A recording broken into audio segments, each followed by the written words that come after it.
I'm ready whenever you are. Oh, I'm ready. So medical marijuana has been in the talks, right, for Wisconsin. Would you say you would rather have doctors use that as an alternative rather than prescribing more and more opioids? I would. I think there are, three really different reasons that we should move forward with legalizing medical marijuana. One is, I think there are people who face serious issues with pain who would benefit from that, who don't have medication available right now that is as effective as medical marijuana would be.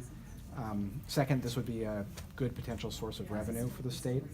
But third, I think there are people who are struggling with pain, who a doctor potentially could prescribe either medical marijuana or an opioid to.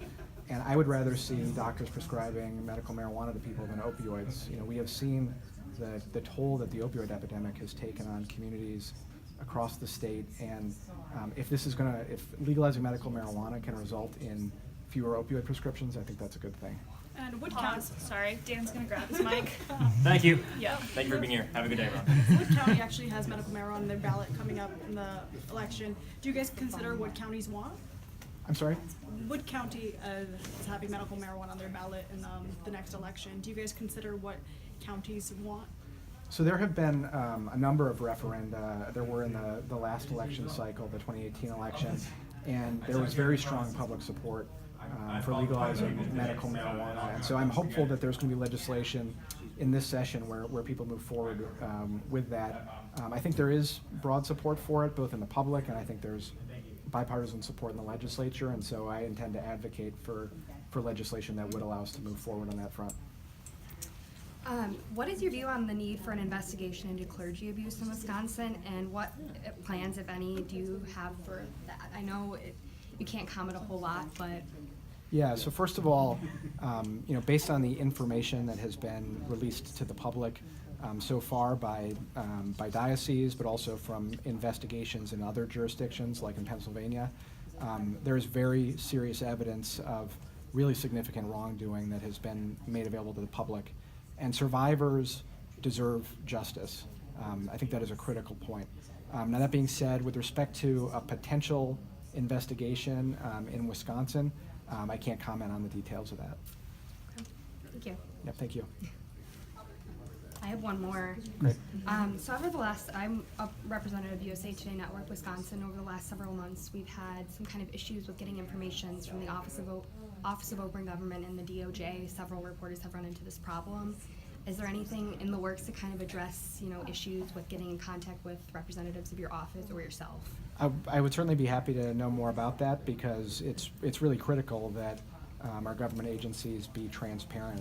One of the things that I'm proud to have done as Attorney General is eliminated DOJ's use of non-disclosure agreements, at least the non-disclosure agreements that employees were required to sign. That was implemented under my predecessor. But our Office of Open Government aims to work with people to make records available. And if anybody has any problems getting access to records, I encourage them to contact our office, because the goal of that office is to make sure we're responding to open records requests quickly. Thank you. Thank you. Now, regarding the lame duck bills that were just signed, vetoed, or the court fight with that, does the state still intend to pull out of the Affordable Care Act lawsuit? And then what would be the status of that now that there's been an appeal filed here in Marathon County? So as you indicated, there was the legislation was enjoined last week. There is currently a pending appeal. There's also a hearing today in another case challenging aspects of that legislation. We have moved to withdraw the state of Wisconsin from the lawsuit that is seeking to invalidate the Affordable Care Act, and that request is pending right now.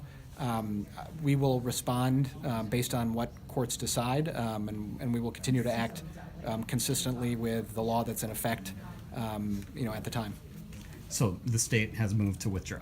That's right. The state has moved to withdraw from its involvement in the lawsuit challenging the constitutionality of the Affordable Care Act. And then could that action be in limbo yet based on what other courts decide, or not?